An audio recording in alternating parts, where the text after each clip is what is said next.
Hey everybody, Michael Laidler here. Generational differences. I know nobody wants to talk about it, but they're everywhere, especially in our workplace. This video is going to cover a few strategies and ways to help you navigate through generational differences at your job. Before you go any further, let's go ahead and hit that like and subscribe button. Make sure anything you hear or see on this video, you let me know, provide your feedback. I'd love to hear it. Let's jump on in.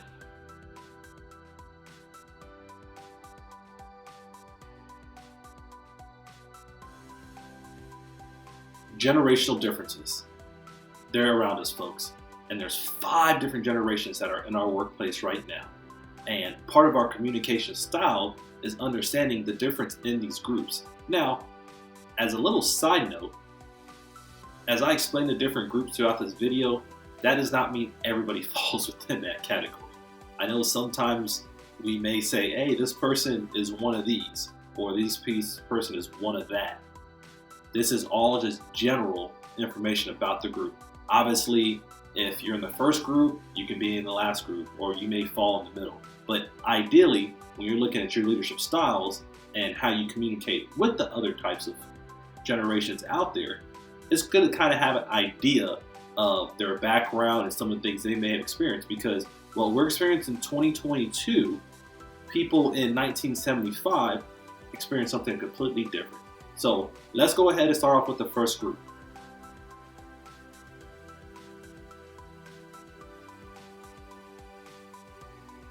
Let's start with traditionalists. That's anyone born prior to 1945. This generation was characterized by loyalty to their career, really big on face-to-face meetings. They had aspirations of job security, home ownership. One of their signature products was the automobile. If you ever dealt with anybody from this group, you know that they were truly dedicated to the work that they were doing. You could not get them to come home. But because of that, they were also very passionate about what they did. If you needed something done, you knew all you had to do was provide them with the task and it would be done flawlessly. Now, I know they're part of the 5 working groups that are still out there, but they only make up, give or take, about 3% of the workforce. So we can see that in that particular group, it is lowering, but they're still there. Another cool factor that I never really thought about with that group is one of their primary forms of communication was by letter. And if you've ever been in a presentation before with me, I talk about the benefits of having people write letters. It's one of those things that it takes a lot of time to do because you have to find the paper, the pen, an envelope, a stamp, but it is something that's very close and near to a person when they see you do that. So when you're thinking about traditionalists, that was their primary form of communication. And when you're trying to communicate with someone from that age group, you're doing an activity like that or providing them that kind of feedback or response to something that they've done really well would be very good to kind of communicate with them on that side.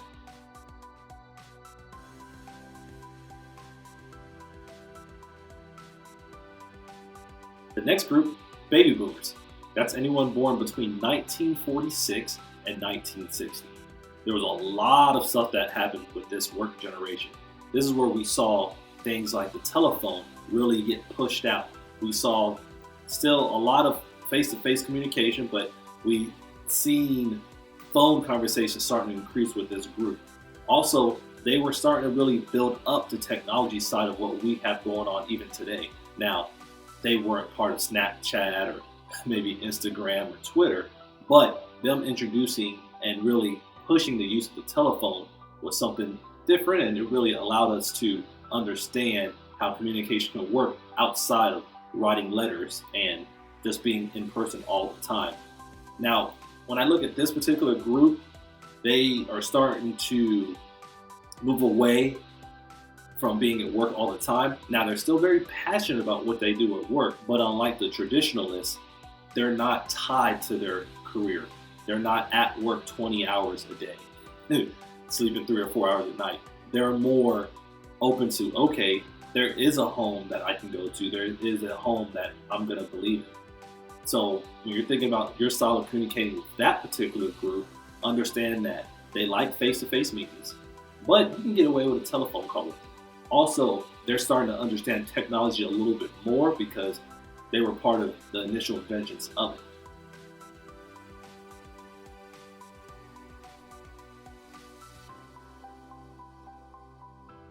The next group, Generation X. That's anybody born between 1961 and 1980. This group also represents about 33% of our workforce as we sit. One of the biggest inventions that they created and that they've been known for, that's elevated us to all different levels of technology, is the personal computer. They were one of the first groups that brought this to the table.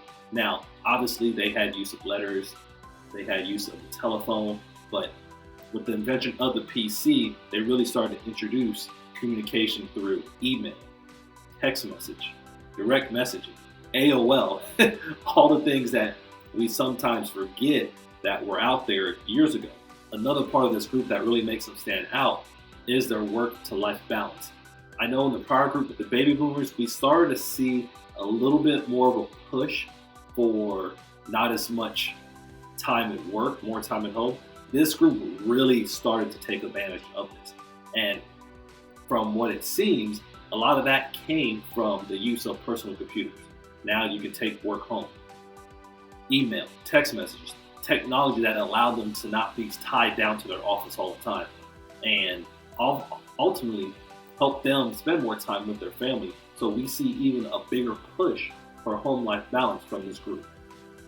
As you're looking at ways to communicate with them, obviously now you have a text message, you have an email.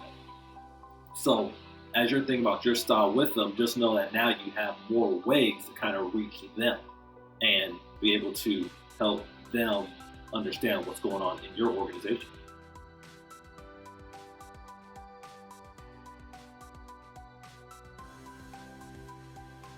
Our fourth group, Generation Y, is anybody born between 1981 and 1995. With this group, you really see technology at the forefront for everything that they do. A lot of them truly believe that they work with organizations, not for them. And because of that, when we're looking at our communication style with them, we have to understand that they have other avenues that they can look at. They have information coming to them a lot quicker than the prior three groups. One of the big things in this group is social media. We see it left and right now. I mean, you're on my YouTube channel right now, so obviously social media is something big. But because of that, they don't mind you leaving them a text message or leaving them some kind of note that's in a digital format, because that's how they get information. Some people say, oh, they're not patient. Well, when you look at all the options they have for technology, they can just Google anything nowadays or find something on YouTube or just text somebody and get a quick response. So a lot of them have used technology to their advantage, and they're only increasing in our workforce. Right now, kind of like the first groups we've talked about, their numbers are increasing. They're about 30%, give or take. So over the next 5 to 10 years, we will see them increase. But when you're thinking about your communication style with this particular group, understand that social media, text messages, even FaceTime is going to be something that really helps your style on trying to relate and connect with them.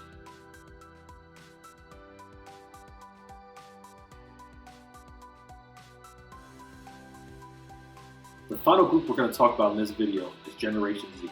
That's anyone born between 1995 and 2010. They are rising in the workforce. Right now, they're at about 5 or 10%, but they're increasing quickly. One of the things that really stands out when I think about this particular generation is pretty much their sole reliance on technology. Not saying there's anything wrong with it, but people call this particular generation technocults because they don't know what it is not to have a personal computer. They don't know what it is not to have social media, because that's all they've pretty much seen. And when you're looking at your style of communication with this particular group, you have to understand that. Like Generation Y, a lot of technology is at the forefront.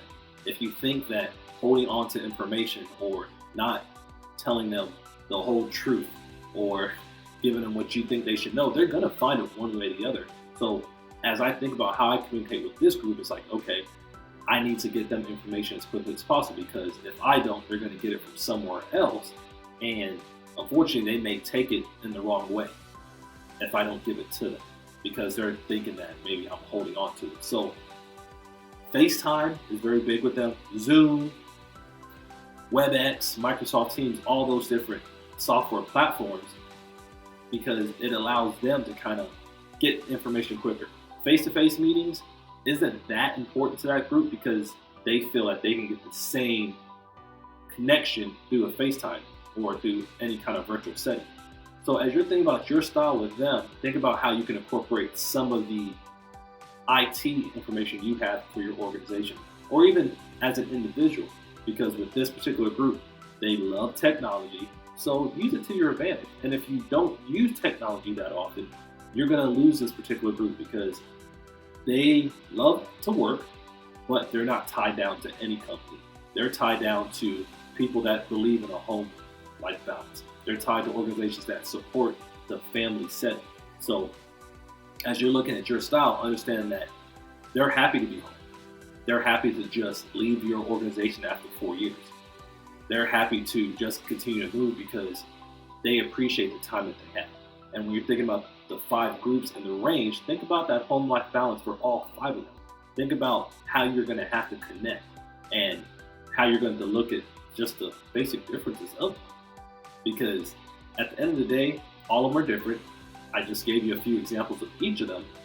But as you're thinking about how you're going to take that to the next level, then understanding the small little differences that they have will really go far with your own style of communication and kind of breaking that wall down.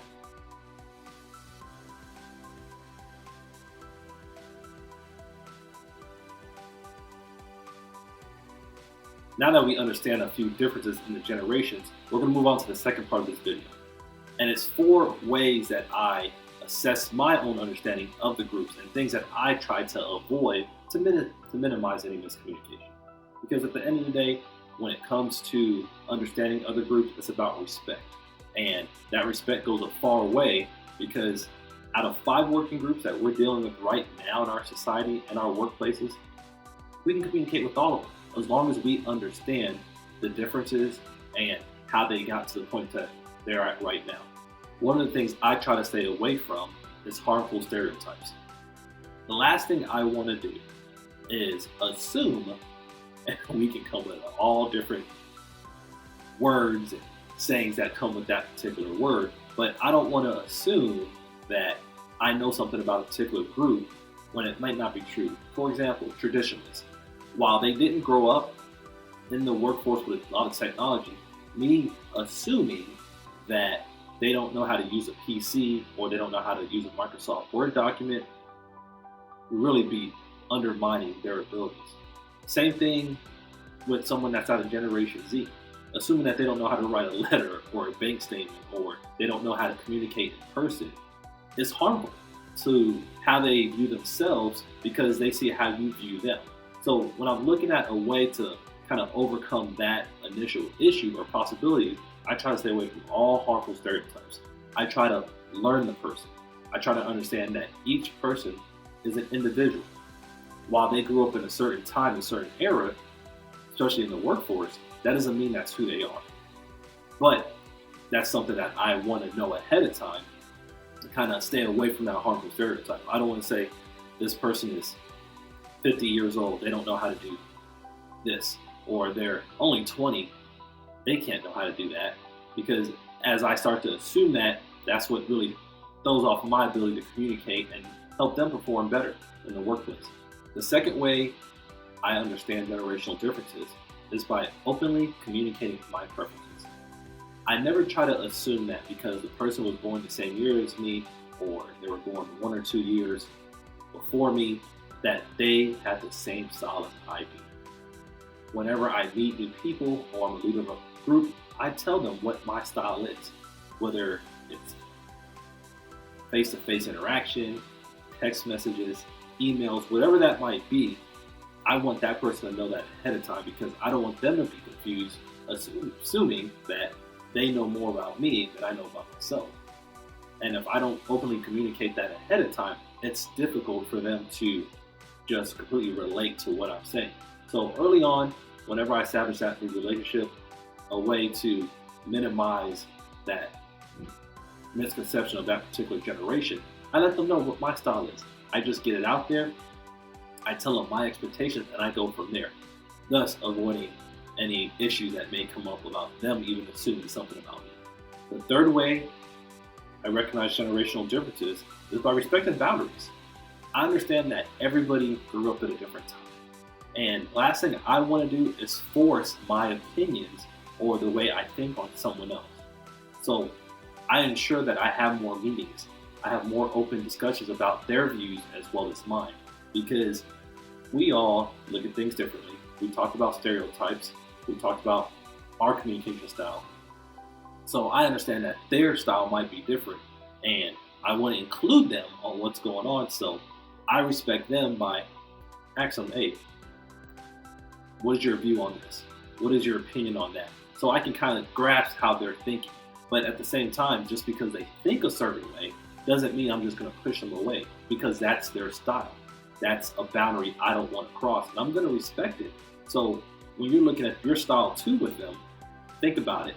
Not everybody's going to be like you, although they may seem like they are. So you have to kind of understand that respecting that boundary will go a far way with growing yourself and being able to communicate with them at that level.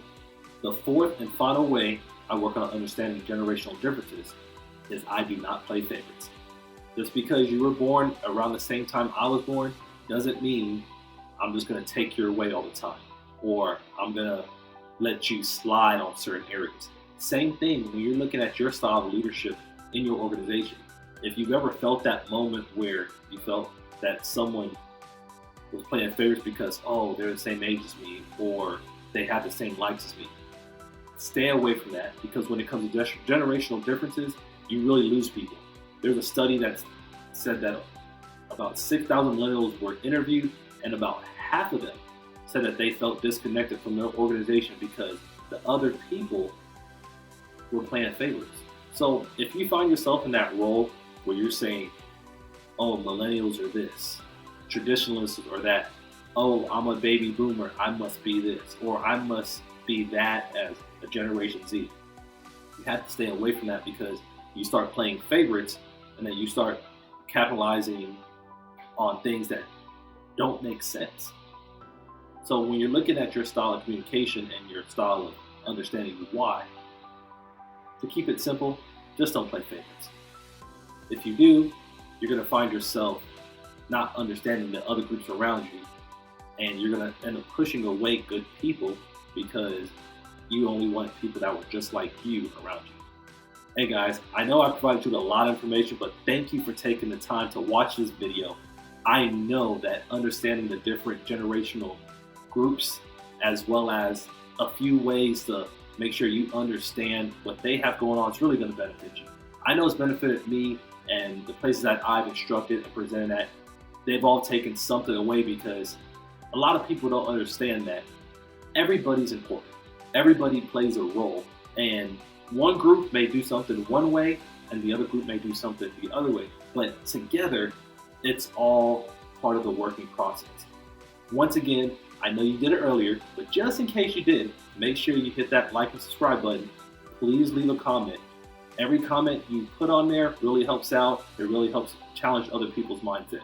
But at the end of the day, make sure you understand generational differences, because they're there, and it's good that they're there because it helps us grow as individuals. Thank you. You have a great day. See you on the next video.